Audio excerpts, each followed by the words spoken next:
Hello, and welcome to SC Works Online Services and Your Job Search. What will we learn today? This workshop will cover a lot of things about our website, jobs.scworks.org, using SCWOS, and SCWOS stands for South Carolina Works Online Services.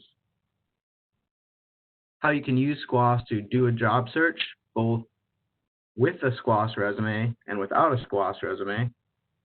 How to design a target resume, specifically targeting your resume, and how to set up a virtual recruiter within the SCWOS website. On the screen now, you will see the South Carolina Works Online Services homepage. You'll notice at the upper right corner, there's a place to enter your username and password.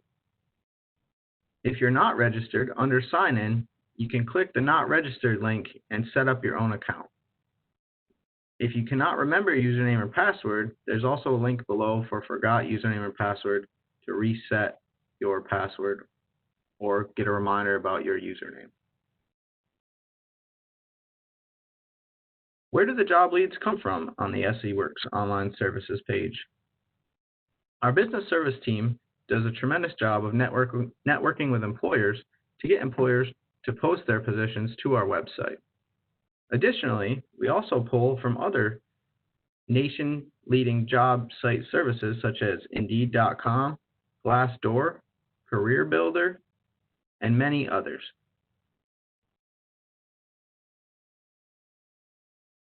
On the page now, we're going to briefly talk about how to build your resume in the SC Works online system using our Resume Builder link, which you'll see on the left side of your page highlighted by the yellow arrow.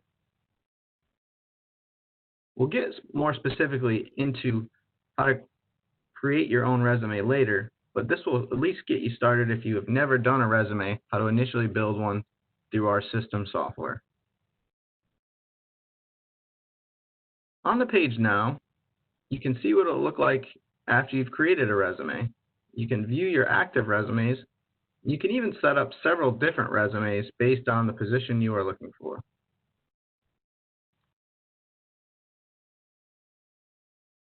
From there, you can use your resume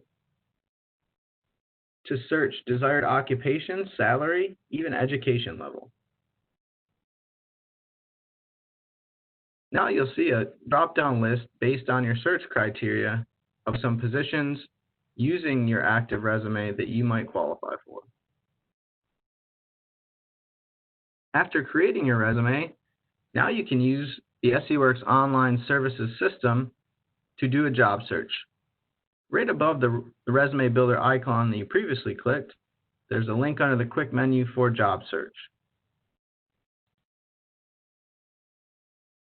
You can see you can use the job search icon to check your most recent job search, and also with the tabs you can really customize your job search. Anything from a quick job search to an advanced job search. You can search for jobs by employer, education level, skills.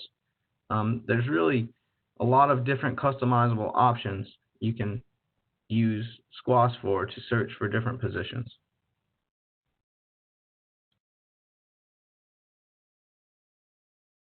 You can also search by keyword based on the positions you're looking for. And even below, you'll see where the American flag icon is. If you're a veteran, you can see how your prior military history might translate to a civilian occupation. After doing your search, you can see the results as they come up on the page.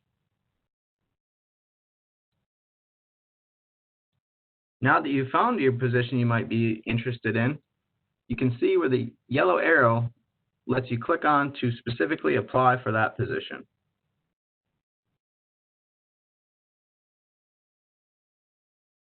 A lot of times from there, when you click on apply this position, it'll direct you to apply via the company website so you can apply directly with the employer.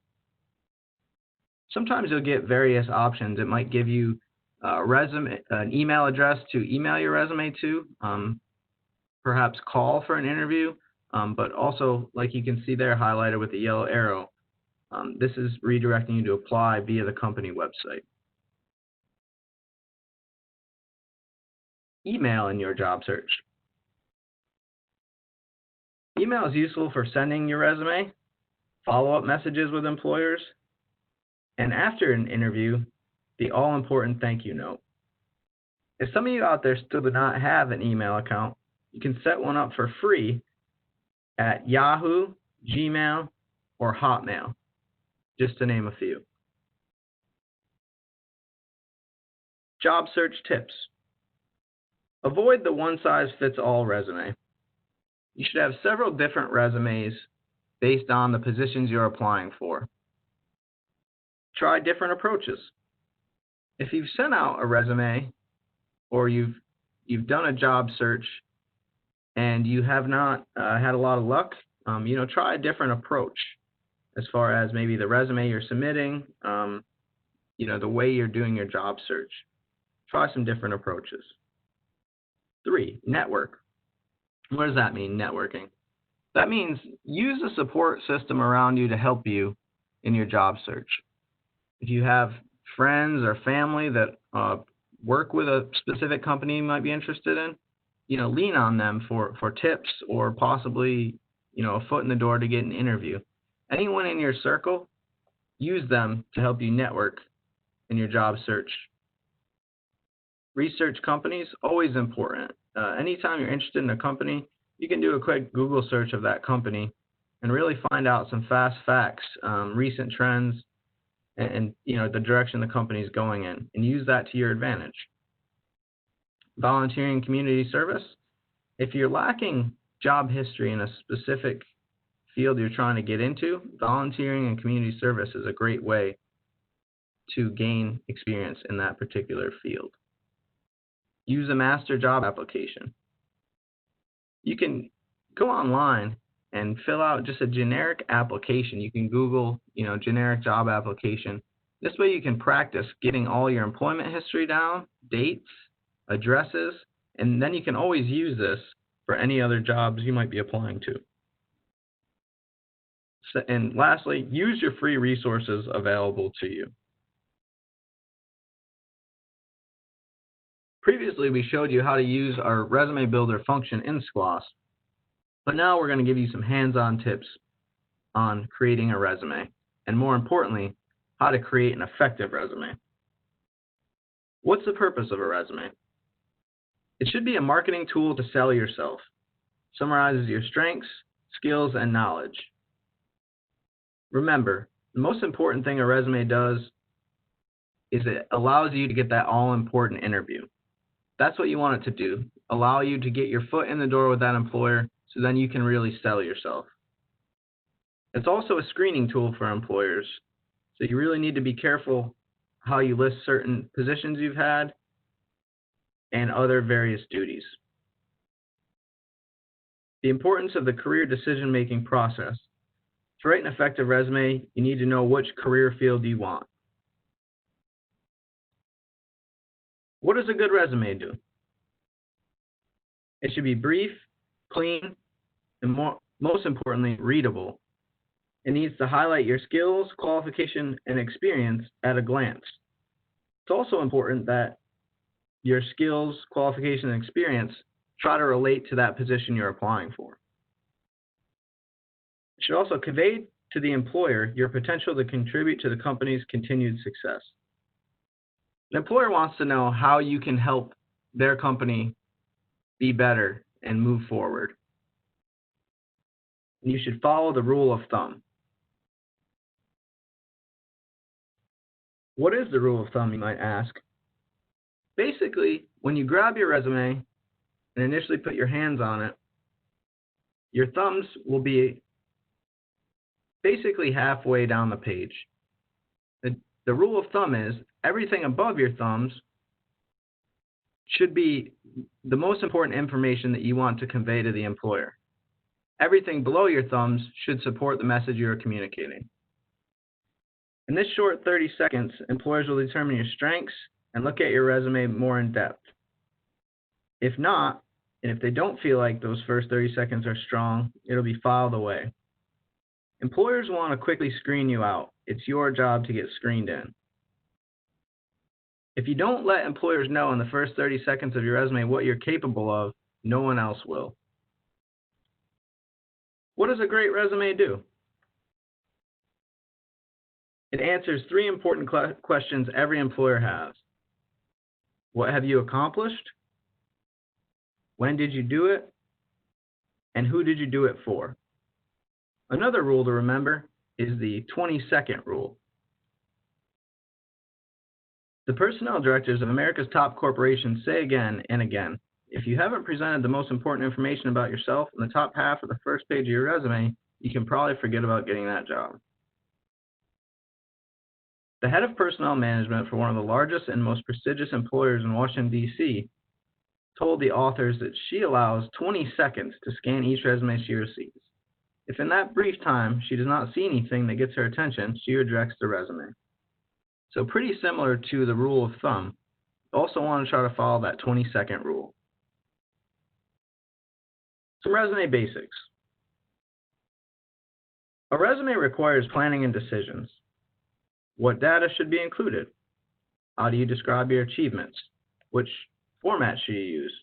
And most important, always check your spelling, punctuation, and wording. Make sure they're correct, clear, and concise. Write it down first.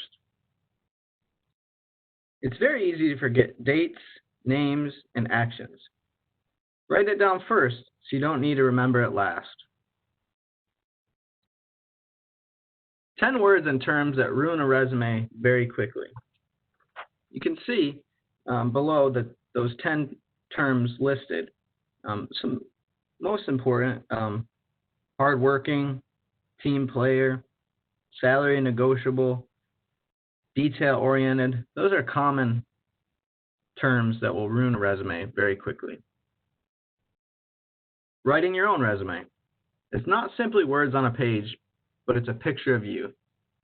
You want to describe to that employer your skills, your experience, and how you can benefit that employer if they choose to hire you. And most importantly, get that interview first. What are the different sections of a resume? Now remember, you don't need to have all of these, but these are the most common sections. Your heading, your objective, your skills and abilities, education, work experience, licenses and certifications, other, and then references. The heading. Your name, your address, your phone number, and your email address should all be at the top of the page. It's very important in terms of your phone and your email address that you have a current working phone number.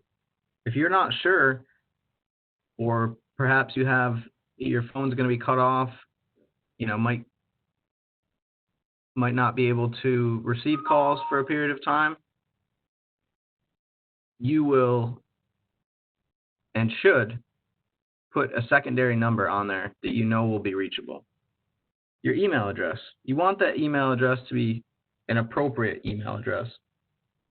You want it to be something that an employer will look at and immediately not discard your resume.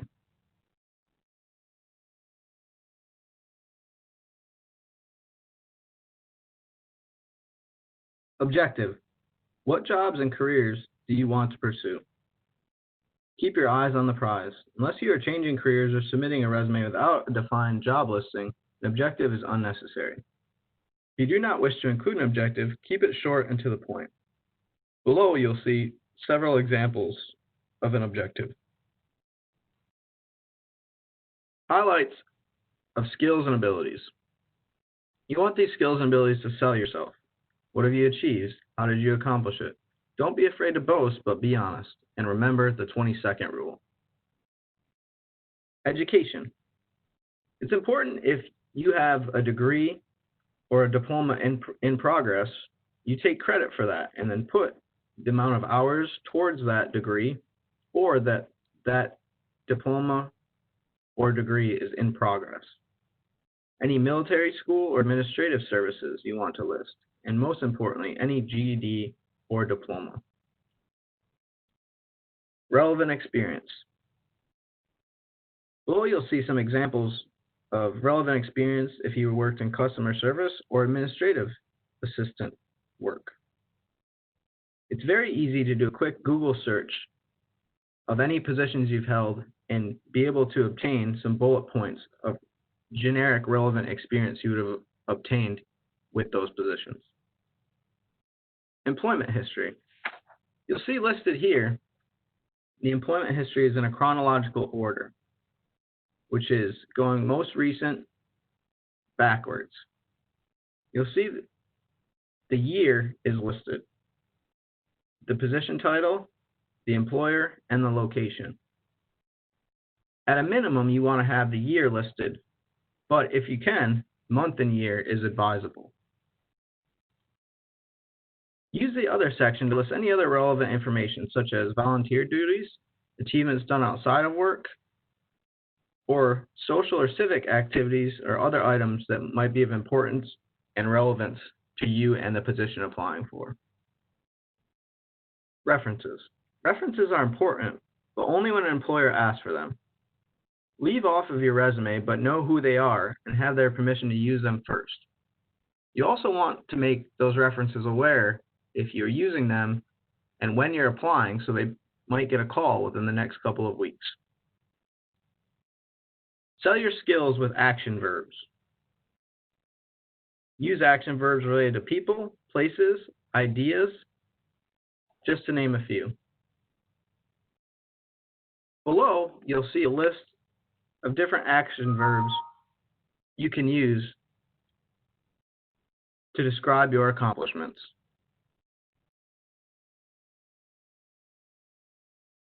Feel free to use these to assist you when building your resume.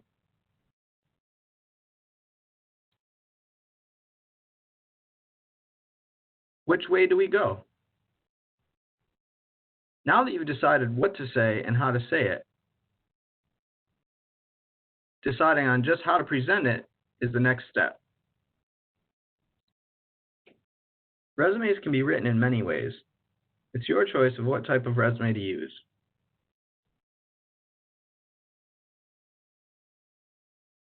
Four types of resumes: chronological, target, combination, and functional are the most common. Chronological resume. Best used by individuals with steady work history, also the most common. They're logical flow and easy to read, easy to prepare. They showcase growth in skills and responsibility. Those are a few of the advantages. A few disadvantages. They do emphasize if you do have any gaps in employment, not suitable if you have no work history, and they could also potentially highlight frequent job changes if you've had several jobs over a short period of time. The functional resume, best used by individuals with no previous employment gaps, frequent job changes, individuals who have developed their skills from other than documented employment. A few advantages. Emphasizes skills rather than employment and how those skills are relevant to the position. Advantages. Continued. Organizes a variety of experience, paid, unpaid, and other activities. Again, it disguises gaps in work record or a series of short-term jobs. Disadvantages. Viewed with suspicion by employers due to lack of information about specific employer and dates.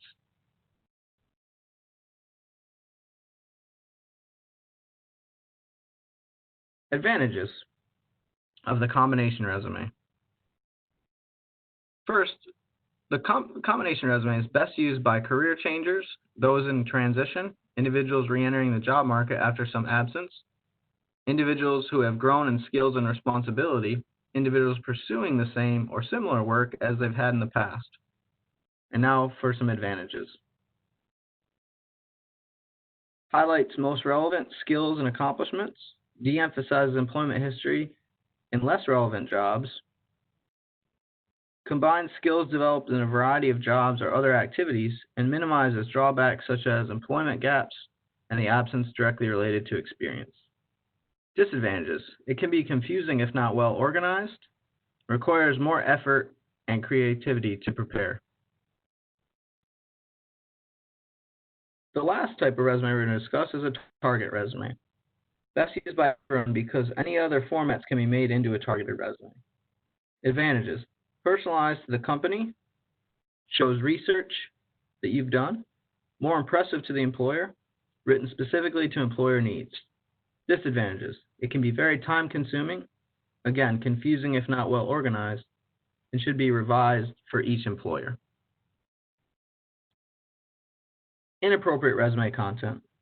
Marital status, children, spouse, age, race, religion, politics, height, weight, health, and anything that you think personally would not be appropriate.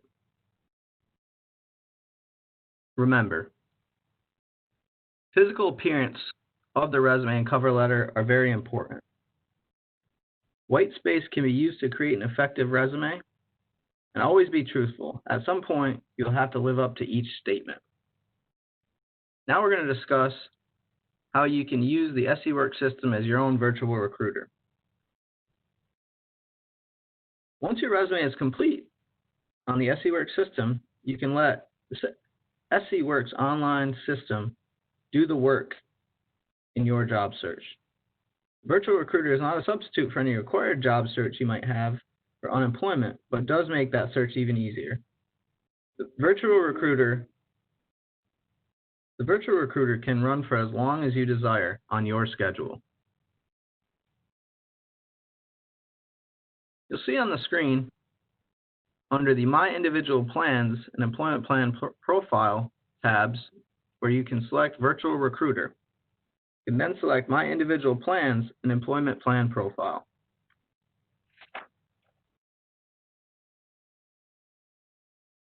From there, you can create a new job alert.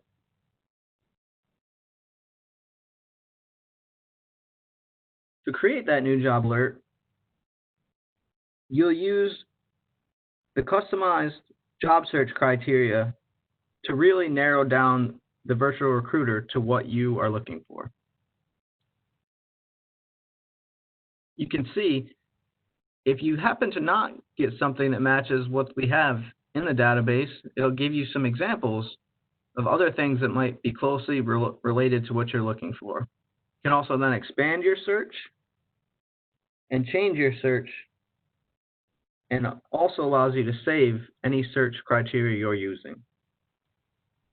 After you've tweaked your job search criteria to what you're looking for, it'll select and pull up a list of available job opportunities matching what you've selected in your search criteria.